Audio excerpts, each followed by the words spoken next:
கர்த்தருடைய பரிசுத்த நாமத்துக்கு மகிமை உண்டாகட்டும். இன்றைக்கான வசனம் உபாகமம் 28:4.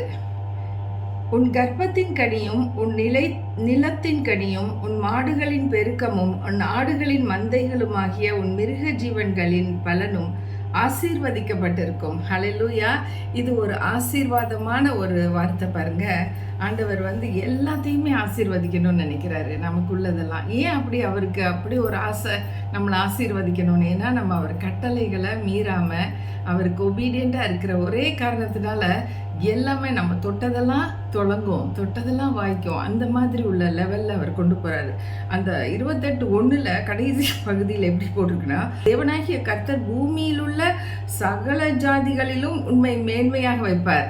எப்படி சகல ஜனங்களை காட்டிலும், நம்ம உற்றார் உறவினர்கள் நண்பர்கள் எல்லாரை காட்டிலும் நம்மளுக்கு ஒரு உயர்வும் மேன்மையும் இருக்குன்னா, அது நம்ம அவருடைய கட்டளைகளை மீறாமல் இருக்கும் பொழுது அவர் என்ன சொல்றாரு? கர்ப்பத்தின் கனி, அதாவது நமக்கு பிள்ளைகள் பிறக்கும். நிலத்தின் கனி, அதாவது ஃபார்ம்ஸு, ஃபாரஸ்ட்டு, இந்த மாதிரி லேண்ட்ஸு, ரியல் எஸ்டேட் எல்லாம் நிறையா வச்சுருப்போம். மாடுகள் பெருகும், ஆடுகள் பெருகும், மந்தைகளுமாகிய உன் மிருக ஜீவன்களின் பலனும் ஆசீர்வதிக்கப்பட்டிருக்கும். அதாவது நிலத்தில் காசை போட்டாலும் அது திருப்பி நமக்கு நன்மை கொடுக்கும்.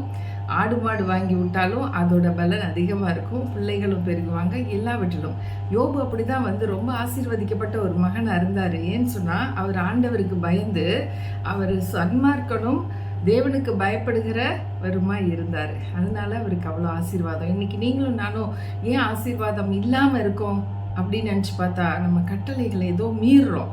ஆனால் கட்டளைகளை கரெக்டாக செஞ்சோன்னா எல்லாமே பெருகும், எல்லாம் பெருக்கமாக இருக்கும். ஆபிரகாமுக்கும் லோத்துக்கும் ஆடுகளோட பெருக்கத்தினால அவங்களுக்கு அந்த லேண்டே பத்தலை. அவங்க வேற இடத்துக்கு மூவ் பண்ண வேண்டியதாயிடுச்சு.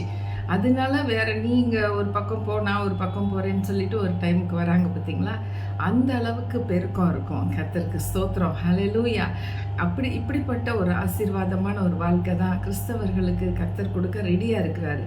அவரை நம்பி வருகிற அவருடைய பிள்ளைகள், நீதிமான்கள், அவங்களுக்கு தான் இது. எல்லா கிறிஸ்தவர்களுக்கும் கிடையாது.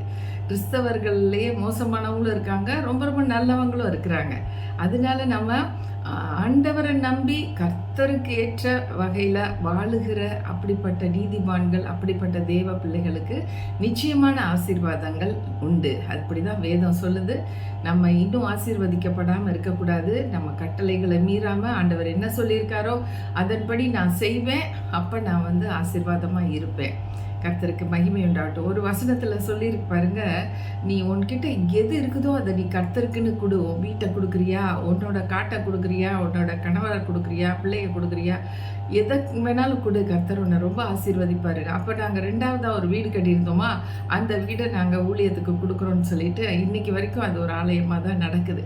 அப்படி கொடுத்தது நிமித்தம் பாருங்க, எங்களுக்கு 2 இடம் எங்களுக்கு கிடைச்சிருக்கு. ஒரு பில்டிங் ஏற்கனவே போட்டாச்சு, இன்னொரு பில்டிங் எட்டு கன்ஸ்ட்ரக்டர். ஆனால் அந்த லேண்டு எங்களோட பேரில் தான் இருக்குது. கர்த்தர் பார்த்தீங்களா, நாங்கள் 1 கொடுத்தோம், அவர் எங்களுக்கு 2 கொடுத்துட்டாரு. அவர் கொடுக்குற தெய்வம். அதனால அவருக்கு நம்ம என்ன செய்யணுங்கிறத மாத்திரம் ரொம்ப கவனமாக இருந்து அவரை தேடணும்னா அவரை கண்டடைஞ்சிருவோம், அவரை பார்த்துருவோம். அவர் செய்யக்கூடிய அற்புதமான காரியங்களில் வாழணும். Hallelujah. Every day should be a day of miracle, a day of breakthrough, a day of divine intervention. Hallelujah. கர்த்தருடைய ஒரு உடன்பாடு நம்மளோடு இருக்கணும் எப்போதுமே. அப்படிப்பட்ட ஒரு வாழ்க்கை தான் சிறந்த வாழ்க்கை. இன்னைக்கு நான் அந்த மாதிரி வாழ்க்கையில் வாழ்கிறேன்னா, எஸ், ஆமேன், நான் நிச்சயமாக சொல்லுவேன், நான் அந்த மாதிரி உள்ள வாழ்க்கையை கர்த்தர் எனக்கு கொடுத்துருக்கிறாரு.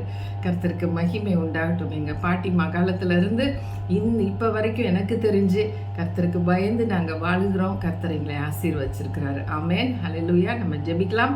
நல்ல ஆண்டவரே, இந்த நாளில் யாரெல்லாம் ஆண்டவரே உங்கள் கட்டளையை மீறாமல் நீங்கள் சொல்கிறதெல்லாம் கவனித்து அதன்படி செய்கிறாங்களோ அவங்களுக்கு நீங்கள் சொன்ன எல்லா ஆசீர்வாதங்களையும் கொடுத்துருங்க.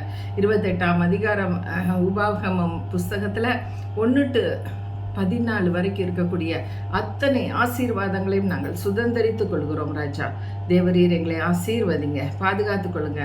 அப்பா, எங்களுடைய வாழ்க்கையில் எல்லாவற்றையும் அனுபவிக்க தேவரீர் கிருபை தாங்க. பரலோகத்தில் இருப்பது போல பூமியிலும் உண்டாக கடவுதுன்னு சொல்லியிருக்கீங்க. அது மாதிரி பரலோகத்தை இந்த பூலோகத்தில் அனுபவிக்க உதவி செய்யுங்க. இயேசுவின் நாமத்தில் பிதாவே. ஆமென். ஆமென். Thank you friends for joining us and God bless you all.